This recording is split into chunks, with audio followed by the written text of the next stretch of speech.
Pen drive ವಿಚಾರಕ್ಕೆ ಸಂಬಂಧಪಟ್ಟಂತೆ ಮಾಜಿ ಸಿಎಂ ಎಚ್.ಡಿ. ಕುಮಾರಸ್ವಾಮಿ ಅವರು ವಾಗ್ದಾಳಿಯನ್ನ ಮುಂದುವರೆಸಿದ್ದಾರೆ. ಮಹಾನ್ ನಾಯಕ ಆಯ್ತು, ಕಥಾನಾಯಕ ಆಯ್ತು, ಈಗ ತಿಮಿಂಗಿಲದ ಎಂಟ್ರಿ ಆಗಿದೆ ಪೆನ್ಡ್ರೈವ್ ಪ್ರಕರಣಕ್ಕೆ. ಪ್ರಜ್ವಲ್ ಪೆನ್ಡ್ರೈವ್ ಮಧ್ಯೆ ಎಚ್.ಡಿ.ಕೆ ಡಿ.ಕೆ ಮಧ್ಯೆ ತಿಮಿಂಗಿಲದ ವಾರ್ ಜೋರಾಗ್ತಾ ಇದೆ. ಪೆನ್ಡ್ರೈವ್ ಕೇಸ್ನಲ್ಲಿ ದೊಡ್ಡ ತಿಮಿಂಗಿಲ ಹಿಡಿದ್ರೆ ಎಲ್ಲವೂ ಕೂಡ ಹೊರಬರುತ್ತೆ. ಡಿಕೆಶಿಯ ಹೆಸರು ಹೇಳದೆ ಕುಮಾರಸ್ವಾಮಿ ಅವರು ಪರೋಕ್ಷ ಟಾಂಗ್ ಕೊಟ್ಟಿದ್ದಾರೆ.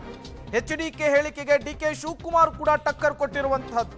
ಯಾರ್ಯಾರು ಬೇಕೋ ಅವರನ್ನ ಹಿಡಿದು ನುಂಗಿಕೊಳ್ಳಿ, ನಾನು ಡೈರೆಕ್ಟರು ಅಲ್ಲ, ಪ್ರೊಡ್ಯೂಸರು ಅಲ್ಲ, ಎಕ್ಸಿಕ್ಯೂಟರ್ ಅಷ್ಟೇ, ಕುಮಾರಸ್ವಾಮಿ ನಮ್ಮ ಬ್ರದರ್, ಸದನದಲ್ಲಿ ಉತ್ತರವನ್ನ ಕೊಡ್ತೇನೆ ಅಂತೇಳಿ ಡಿ.ಕೆ ಶಿವಕುಮಾರ್ ಎಚ್.ಡಿ. ಕುಮಾರಸ್ವಾಮಿ ಅವರ ತಿಮಿಂಗಿಲದ ವಾರ್ಗೆ ಟಕ್ಕರ್ ಕೊಟ್ಟಿದ್ದಾರೆ.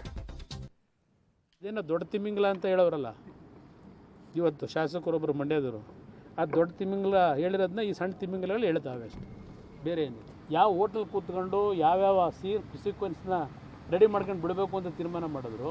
ನಿಮ್ಮ ಕಾಂಗ್ರೆಸ್ ಅಭ್ಯರ್ಥಿನೂ ಸೇರ್ಕೊಂಡಿದ್ದಾನೆ ಅದರಲ್ಲಿ. ಈ ದೊಡ್ಡ ತಿಮಿಂಗಿಲ ಅಂದ್ರಲ್ಲ, ಆ ತಿಮಿಂಗಿಲ ಹಿಡಿದ್ರೆ ನಿಮಗೆಲ್ಲ ಹೊರಗೆ ಬರ್ತದೆ. ಆ ತಿಮಿಂಗಿಲ ಇಟ್ಕೊಂಡ್ಬಿಟ್ಟು ಸಣ್ಣ ತಿಮಿಂಗಿಲ ಎಲ್ಲಿ ಹಿಡಿಯೋಕ್ಕಾಯ್ತದೆ ನೀವು?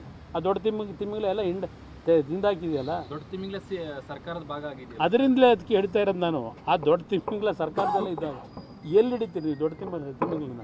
ಸರ್ಕಾರದಲ್ಲಿ ಭಾಗಿಯಾಗಿರ್ತಕ್ಕಂಥ ದೊಡ್ಡ ತಿಮಿಂಗಿಲನ್ನ ಹಿಡಿಬೇಕಾಗಿದೆ. ಅವ್ರನ್ನ ಹಿಡಿದ್ರೆ ಎಲ್ಲವೂ ಕೂಡ ಎಲ್ಲ ಯಾರು ಬೇಕು ಅವ್ರು ಹಿಡಿದು ಪಡೆದು ಎಲ್ಲರನ್ನೂ ತಂದು ಒಳಗಾಕಿ ಅವ್ರೇನು ನುಂಗ್ಕೊಳ್ಳಿ.